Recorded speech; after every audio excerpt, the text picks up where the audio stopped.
नवरात्रि के 9 दिन जगत माता दुर्गा के 9 स्वरूपों की पूजा होती है। माँ के 9 स्वरूप और उनका नाम अलग ही अर्थ है और लोगों को नई सीख देने वाले हैं।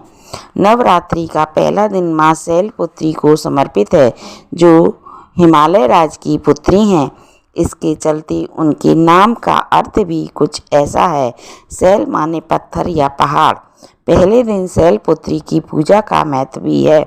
मानता है कि देवी के इस स्वरूप की पूजा इसलिए की जाती है ताकि लोगों के जीवन में शैलपुत्री के नाम की तरह ही स्थिर बनी रहे, वो अपने लक्ष्य को पाने के लिए जीवन में अडिग रहें। नवरात्रि के पहले दिन कलश स्थापना के बाद माँ शैलपुत्री की पूजा का विधान है। कलश स्थापना के बाद दुर्गा सप्तऋषि का पाठ किया जाता है।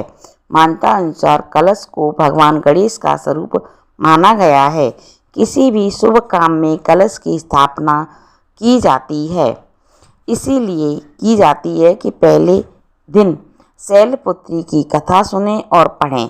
मात्र से ही घर में सुख समृद्धि आती है और माँ शैलपुत्री का मंगलमय आशीर्वाद प्राप्त होता है। अब सुनते हैं माँ शैलपुत्री की कथा। माँ शैलपुत्री का वाहन विश्व यानी कि बैल है। ऐसा कथा प्राचीन काल की। एक बार प्रजापति दक्ष, जो सती के पिता थे, उन्होंने यज्ञ के दौरान भगवान शिव और सती को छोड़कर सभी देवी देवताओं को आमंत्रित किया था, लेकिन सती के बिना बुलाए ही यज्ञ में जाने को तैयार हो गईं। अब भगवान शिव ने उन्हें समझाया कि ऐसा बिना बुलाए नहीं जाना चाहिए, ये उचित नहीं है।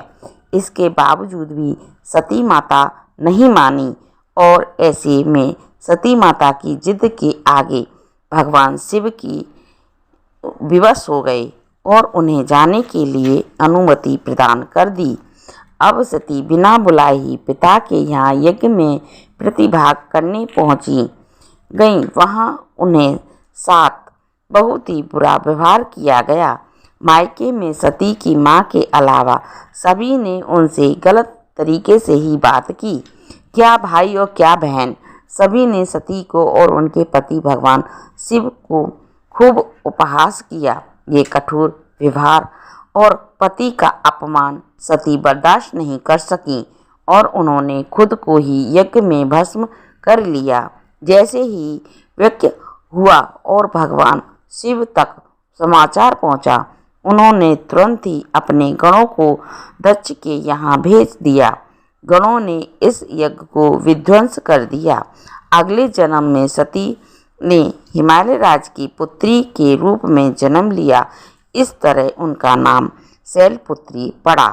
तो ये थी नवरात्रि की पहले दिन की कथा, यानी कि माँ शैलपुत्री की कथा। उम्मीद करती हूँ कथा आपको पसंद जरूर आई होगी। पसंद आई हो तो लाइक जरूर कर देना दोस्तों।